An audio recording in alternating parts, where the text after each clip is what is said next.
Dancing करना या health issues, health पे ध्यान देना, ये अच्छा खाओ, अच्छा रहो, ऐसा वो तो है ही। प्रेजेंट मोमेंट में रहने का मतलब है, हम क्या होता है, इमेज कॉन्शियस बहुत होते हैं, वर्ल्ड कॉन्शियस, इमेज कॉन्शियस, दुनिया क्या बोलेगी, दुनिया क्या सोचेगी, एंड इस वजह से हम बहुत बार ओवर थिंकिंग करते हैं। तो दुनिया क्या सोचेगी उसका रिजल्ट हम अभी सोच के निकालते हैं, एंड इस वजह से हम परख नहीं सकते हैं उस मोमेंट को, और निर्णय कभी कभी गलत जाता है। तो हमें दुनिया क्या सोचेगी, दुनिया क्या बोलेगी, उसकी परवाह न करते हुए आज तुम्हारे मन को शांति मिल रही है क्या, ये कर कर वो चेकिंग करना बहुत जरूरी है। क्या आगे मैं ये जो करूं एक्शन, इसलिए मैं अपने माँ बाप को या अपने परमात्मा को आंख मिलाने लायक हूँ या नहीं। कुछ भी करो तो वो सोचते हुए करना। हम दुनिया देखेगी, दुनिया क्या बोलेगी नहीं, परमात्मा क्या बोलेगा, क्या परमात्मा खुश है मेरे से, क्या मेरे माँ बाप खुश है मेरे से, मैं अगर ये करूँ तो क्या वो खुशी मिलेगी उनको, क्या उन्होंने दिए संस्कारों को, उन्होंने दिए मेरे स्वभाव इसको, क्या मैं जस्टिफाई कर रही हूँ, ये चेकिंग करना। दीदी इसमें क्लियर है, और वो बहुत क्लियर है इस सारी चीजों से। तो वो यहाँ पे केवल प्रेजेंट मोमेंट में यही समझ में आया, जो बाबा ने भी बताया, कि जो काम कर रहे हो वहीं पे प्रेजेंट रहो। सपोज तुम किचन में भी हो तो उसमें ये तुम्हारा 100% हो, तुम स्टडी में हो तो वहाँ पे तुम्हारा 100% हो। और अगर उस समय वो कहती है कि कभी कभी वो थॉट्स आते हैं और मैं उसके बहाव में थोड़ी बच जाती हूँ, फिर मुझे कॉन्शियसली आता है कि ये मैं नहीं हूँ, मैं इस बहाव में जाने वाली मैं नहीं हूँ। फिर मैं अपने आप को ये करती हूँ। लेकिन वो मेडिटेशन का भी एक बोल रही थी कि वो शायद थोड़ी सी और मुझे पीस को ज्यादा महसूस करना होगा, पीस को अंदर, अपने अंदर के पीस को। तो वो रियलाइजेशन है। बस उसके कर्मा वगैरह इसका बहुत अच्छा ब्यूटीफुली नॉलेज है। मुझे तो समझ ही में नहीं आ रहा है कि गिफ्टेड है ये उसके अंदर, और बहुत ब्यूटीफुली समझती है।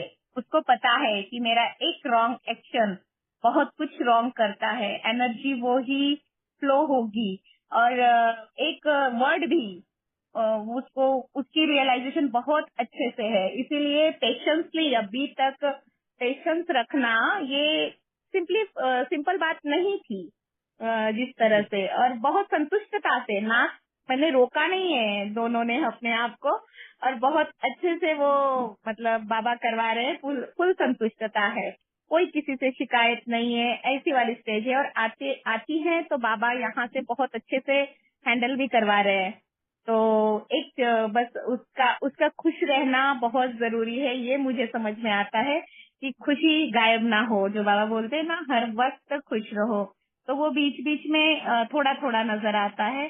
तो ऐसे बाबा इशारा दे रहे हैं कि हाँ, वो धीरे धीरे हो जाता है, और वो दिख भी रहा है। तो शिकायतें नहीं थी, लेकिन ऐसा लगता है कि आज के यूथ के लिए ये बहुत बहुत बहुत जरूरी है कि आपने जो अभी बताया, प्रेजेंट में रहना।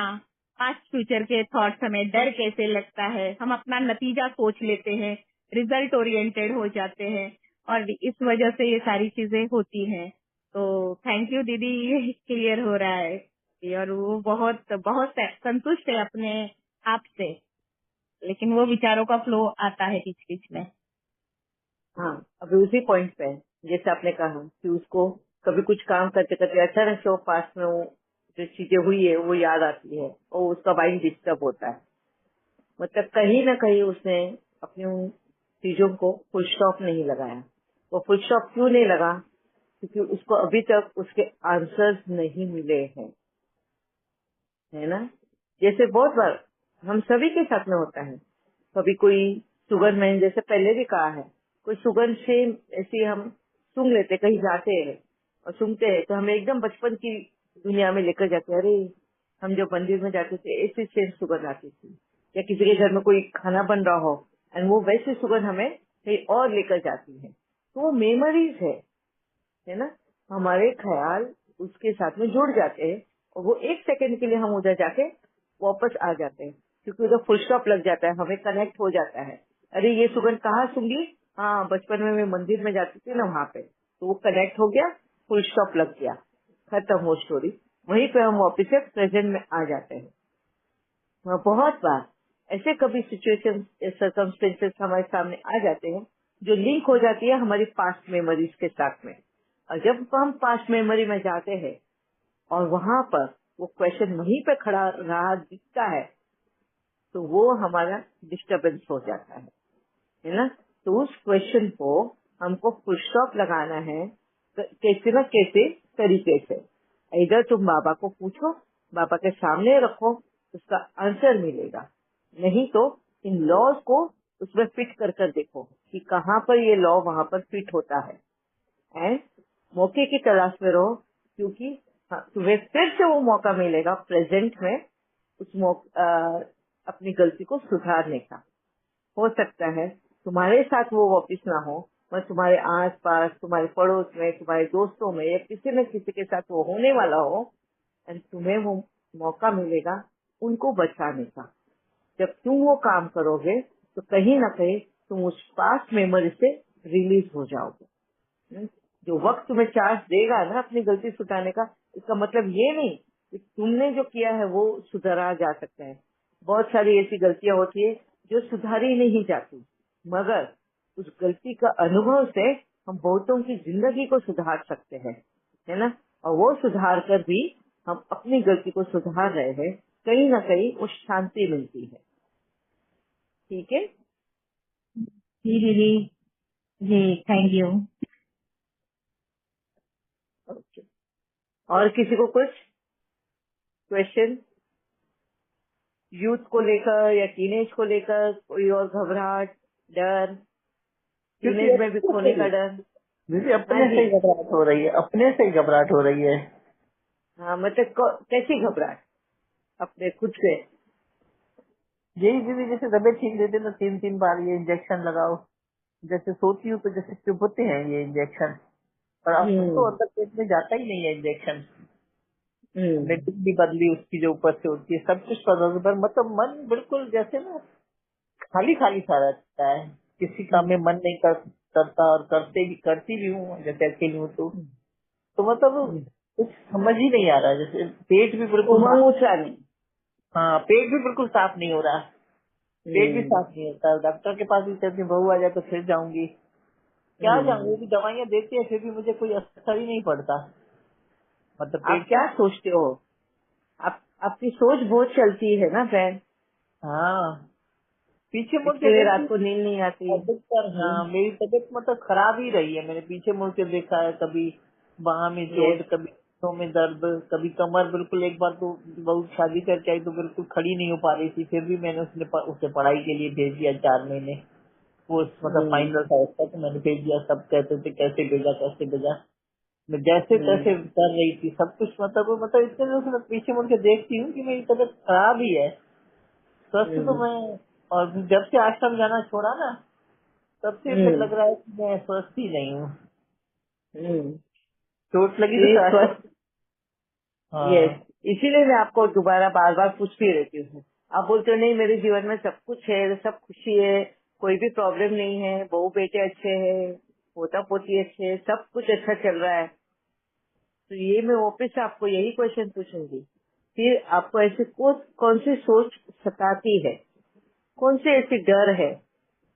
क्योंकि ये उस सोच के बगैर जो सोच अपने आपको जो सता रही है ना, ये सब उसी का असर है जो आपका शुगर हाई करता है, आपका बीपी है, आपको अर्थराइटिस है, आपको इंसोम्निया मतलब रात को नींद नहीं आती है, घबराहट होना, एंजाइटी इसको बोलते हैं, है ना। वो एंजाइटी क्यों होती है? कोई डर की वजह से होती है। तो ऐसा आपको ढूंढना होगा कि आप ऐसा कौन सी अचानक से वो सोच आती है, अंदर मन में घबराहट शुरू हो जाती है, और आपको ये नहीं तो पता चलता कि ये उसी सोच की वजह से ये घबराहट है या अंदर कुछ और दबा हुआ है जो ना टच कर गया कभी है तो उसको। पुरानी पुरानी बातें याद आ जाती हैं, पुरानी पुरानी बातें, जैसे मैं किसी के घर गई थी तो हस्बैंड वाइफ वो हम्म। लेटे हुए थे, तो नहीं ये कैसे लेटे हुए हैं? तो अब जैसे मैं हम्म। लेटी रहती हूँ ये भी लेटे रहते हैं, मतलब ये हम्म। तो सही रहते हैं, मोबाइल वोबाइल अपना चलाते रहते हैं, दुकान खुल जाते हैं, पर वो ना फिर मुझे सीन याद आ जाता है। कोई भी किसी के घर गए थे तो वो लेडी एक लेटी हुई थी, तो वो लेटे वो उनके सीन याद आते हैं तो मुझे घबराहट सी होने लगती, कहीं मैं भी तो ऐसे नहीं हो जाऊंगी जैसे। हाँ, डर लगता है यही तो बहुत। मैंने कहा था।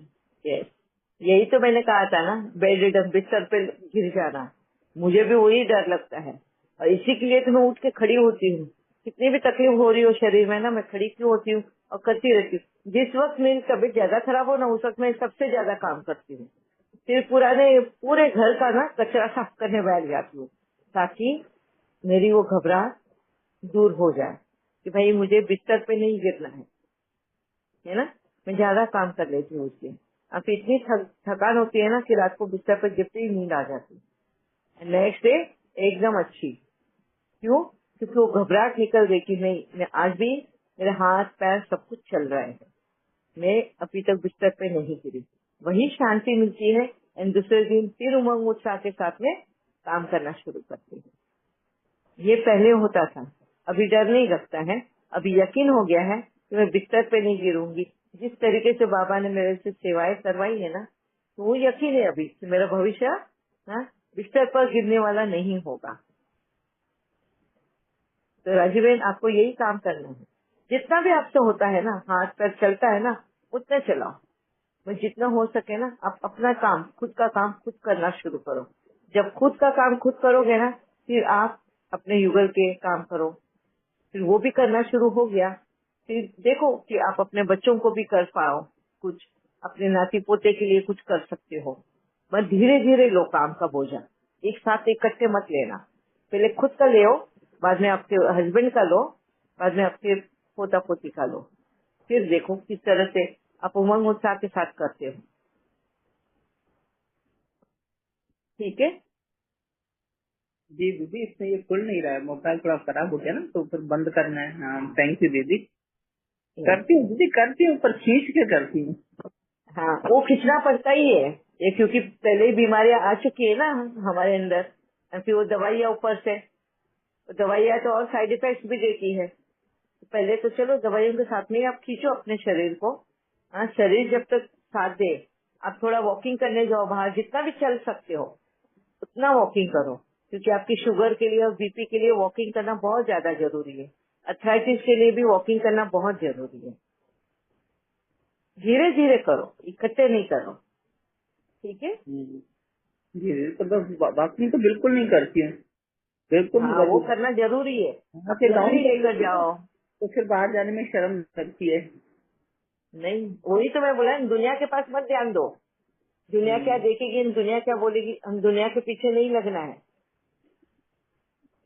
ठीक है। मैं वो क्यों बोला मैंने आपको, आपकी 70 साल की उम्र है, आप चल सकती हो अभी भी। आप वो माता को देखा ना, जया माता को, 95 इयर्स की। अगर वो कर सकती है तो हम जरूर कर सकते हैं, ये सोच लेगा। अगर वो माता कर सकती है, 95 की उम्र में वॉक कर सकती है, तो मैं तो उतनी अच्छी हूँ कि मैं उतना कर सकती हूँ। ठीक है। जी लकड़ी लेके चलो, नो प्रॉब्लम। दुनिया जाए, दुनिया को जो देखना है देखे।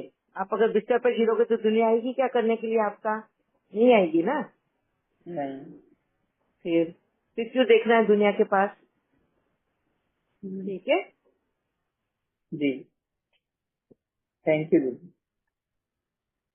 तो वॉकिंग को रोज जाना, रोज करो वॉकिंग। ठीक है। और किसी के कुछ क्वेश्चंस? किसी के टीनेज के बच्चे हैं, उनको लेके किसी का कुछ क्वेश्चन, डर है? वो कभी बच्चे भी बीमारी से डरते हैं, उनको कुछ हो जाएगा तो ये अभी डर खत्म सबके मन से। अभी और कौन सा दूसरा डर लेना है, ओम बताओ। शांति दीदी।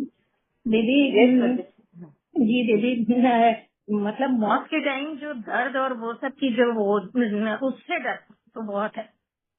हमें लगता है कि मौत आराम से हो जाए, एक ही झटके में, तो दर्द ना हो इतना, मतलब ये डर है दीदी।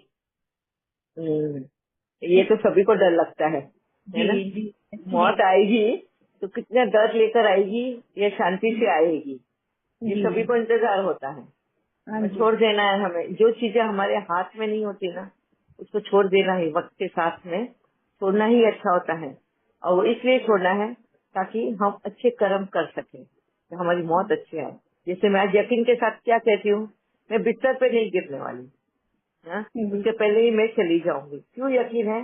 क्योंकि मैंने उतने एफर्ट्स लेती हूँ, वैसे कर्म श्रेष्ठ कर्म में लगती हूँ कि मैं बिस्तर पे ना गिरूं।